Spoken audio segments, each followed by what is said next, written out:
Albert Einstein का जन्म 14 मार्च 1877 को उल्म, जर्मनी में हुआ था। उनके माता पिता का नाम हरमन और पॉलिन आइंस्टाइन था। उनका परिवार यहूदी था, लेकिन वो धार्मिक रीति रिवाजों को ज्यादा नहीं मानते थे। बचपन से ही आइंस्टाइन एक जिज्ञासु और आजाद ख्यालों वाले थे। उन्हें गणित और भौतिकी में बहुत रुचि थी, लेकिन स्कूल की पढ़ाई उन्हें रास नहीं आती थी। आइंस्टाइन पढ़ाई में बहुत तेज नहीं थे। उन्हें रट्टा मारना पसंद नहीं था और अक्सर अपने टीचर्स से उनकी अनबन हो जाती थी। लेकिन अपनी जिज्ञासा के कारण वो खुद ही वैज्ञानिक सिद्धांतों को समझने की कोशिश करते थे। उन्होंने खुद ही कैलकुलस सीखा और भौतिकी और दर्शन शास्त्र की किताबें पढ़ीं। 1896 में आइंस्टाइन ने ज्यूरिख के स्विस फेडरल पॉलिटेक्निक स्कूल में दाखिला लिया। उन्हें गणित और भौतिकी में अच्छे नंबर आते थे, लेकिन बाकी विषयों में उन्हें दिक्कत होती थी। 1900 में ग्रेजुएशन के बाद उन्हें नौकरी मिलने में मुश्किल हुई और आखिरकार उन्हें बर्न, स्विट्जरलैंड में एक पेटेंट क्लर्क की नौकरी मिली। इस साधारण सी नौकरी की वजह से आइंस्टाइन को अपने वैज्ञानिक शौक पूरे करने का समय और आजादी मिली। स्कूल की पढ़ाई में मुश्किलों के बावजूद आइंस्टाइन के बचपन ने उनके महान वैज्ञानिक योगदान की नींव रखी। उनकी जिज्ञासा, आजाद सोच और ब्रह्मांड के प्रति उनके आकर्षण ने उन्हें भौतिकी की हमारी समझ को बदल दिया। 1905 में 26 साल के पेटेंट क्लर्क अल्बर्ट आइंस्टाइन ने 4 ग्राउंड ब्रेकिंग पेपर्स पब्लिश किए, जिसने भौतिकी की दुनिया बदल दी। इस साल को आइंस्टाइन का अनुस मिराबिलिस कहा जाता है और इसी साल 20वीं सदी के कुछ सबसे महत्वपूर्ण वैज्ञानिक विचारों का जन्म हुआ। इनमें से एक पेपर में आइंस्टाइन ने सापेक्षता का अपना विशेष सिद्धांत पेश किया। इस सिद्धांत के अनुसार भौतिकी के नियम सभी ऑब्जर्वर्स के लिए एक जैसे होते हैं जो यूनिफॉर्म मोशन में हैं। इसने न्यूटन के स्पेस और टाइम के विचार को चुनौती दी। इसमें कहा गया है कि स्पेस और टाइम एब्सोल्यूट नहीं है, बल्कि ऑब्जर्वर के फ्रेम ऑफ रेफरेंस पर निर्भर करते हैं। आइंस्टाइन के 1905 के पेपर से एक और महत्वपूर्ण सिद्धांत सामने आया। वो था प्रसिद्ध समीकरण EEmc2।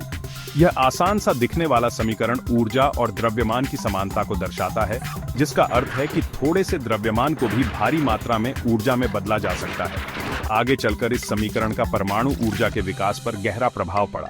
शुरुआत में वैज्ञानिकों ने आइंस्टाइन के सापेक्षता के सिद्धांतों पर संदेह किया, लेकिन उनकी सरलता, पहले से अनसुलझी घटनाओं को समझाने की क्षमता और प्रयोगों द्वारा उनकी पुष्टि ने उन्हें व्यापक रूप से स्वीकार करवाया।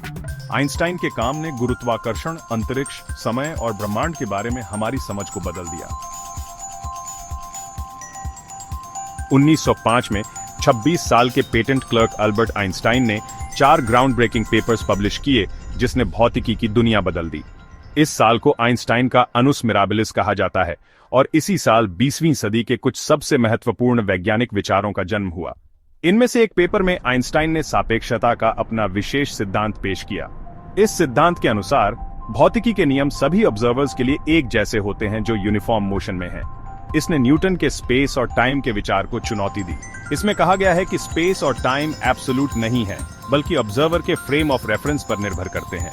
आइंस्टाइन के 1905 के पेपर से एक और महत्वपूर्ण सिद्धांत सामने आया। वो था प्रसिद्ध समीकरण EEmc2। यह आसान सा दिखने वाला समीकरण ऊर्जा और द्रव्यमान की समानता को दर्शाता है, जिसका अर्थ है कि थोड़े से द्रव्यमान को भी भारी मात्रा में ऊर्जा में बदला जा सकता है। आगे चलकर इस समीकरण का परमाणु ऊर्जा के विकास पर गहरा प्रभाव पड़ा। शुरुआत में वैज्ञानिकों ने आइंस्टाइन के सापेक्षता के सिद्धांतों पर संदेह किया, लेकिन उनकी सरलता, पहले से अनसुलझी घटनाओं को समझाने की क्षमता और प्रयोगों द्वारा उनकी पुष्टि ने उन्हें व्यापक रूप से स्वीकार करवाया। आइंस्टाइन के काम ने गुरुत्वाकर्षण, अंतरिक्ष, समय और ब्रह्मांड के बारे में हमारी समझ को बदल दिया। जैसे जैसे आइंस्टाइन की वैज्ञानिक प्रसिद्धि बढ़ी, वैसे वैसे वो दुनिया भर में मशहूर होते गए। उनका नाम जीनियस का पर्याय बन गया, लेकिन उनका जीवन सिर्फ थियोरेटिकल फिजिक्स तक ही सीमित नहीं था। 20वीं सदी की उथल पुथल ने आइंस्टाइन को बहुत प्रभावित किया और वो राजनीतिक और सामाजिक कार्यों में शामिल होने लगे। 1914 में आइंस्टाइन बर्लिन चले गए और प्रशियन अकादमी ऑफ साइंसेज में एक रिसर्च पोजीशन ली, लेकिन पहले विश्व युद्ध ने उन्हें बहुत परेशान किया। एक शांतिप्रिय व्यक्ति होने के नाते आइंस्टाइन यूरोप में फैले राष्ट्रवाद और सैन्यवाद से बहुत दुखी थे। उन्होंने युद्ध के खिलाफ आवाज उठाई और अंतरराष्ट्रीय सहयोग और शांति की वकालत की। 1930 के दशक में जर्मनी में नाजीवाद के उदय के साथ आइंस्टाइन के जीवन में एक और बड़ा बदलाव आया। एक यहूदी होने के कारण वो नाजी उत्पीड़न का शिकार बन गए। उनके काम को यहूदी भौतिकी कहा जाने लगा और उनकी जान को खतरा था। 1933 में आइंस्टाइन ने जर्मनी छोड़ने का मुश्किल फैसला लिया और प्रिंसटन, न्यू जर्सी में नए बने इंस्टीट्यूट फॉर एडवांस्ड स्टडी में एक पद स्वीकार किया। आइंस्टाइन ने अपना बाकी जीवन अमेरिका में बिताया, जहां उन्होंने अपना वैज्ञानिक काम जारी रखा और शांति और सामाजिक न्याय के लिए आवाज उठाई। परमाणु हथियारों की होड़ के परिणामों से डरते हुए वो परमाणु हथियारों के जबरदस्त विरोधी बन गए।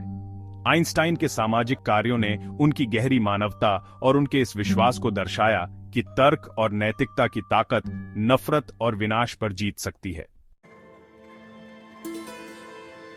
एल्बर्ट आइंस्टाइन का निधन 18 अप्रैल 1955 को प्रिंसटन, न्यू जर्सी में 78 वर्ष की आयु में हुआ। उनके निधन के साथ ही 20वीं सदी के सबसे प्रतिभाशाली और प्रभावशाली व्यक्तियों में से एक का अंत हो गया। लेकिन आइंस्टाइन की विरासत आज भी हमारी दुनिया को प्रभावित करती है।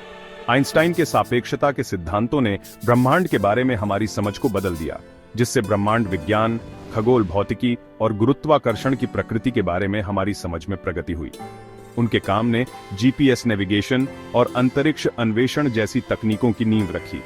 अपने वैज्ञानिक योगदानों के अलावा आइंस्टाइन का जीवन ज्ञान की उनकी अटूट खोज, स्थापित विचारों को चुनौती देने की उनकी हिम्मत और उनकी गहरी मानवता और शांति के प्रति प्रतिबद्धता के लिए एक प्रेरणा है।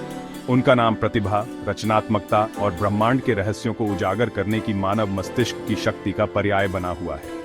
आइंस्टाइन का प्रभाव विज्ञान के क्षेत्र से कहीं आगे तक फैला हुआ है। उन्होंने हमें सवाल पूछना, खोज करना और ब्रह्मांड और उसमें हमारे स्थान के बारे में सोचना सिखाया। उनकी विरासत मानव जिज्ञासा और ज्ञान की निरंतर खोज की शक्ति का प्रमाण है।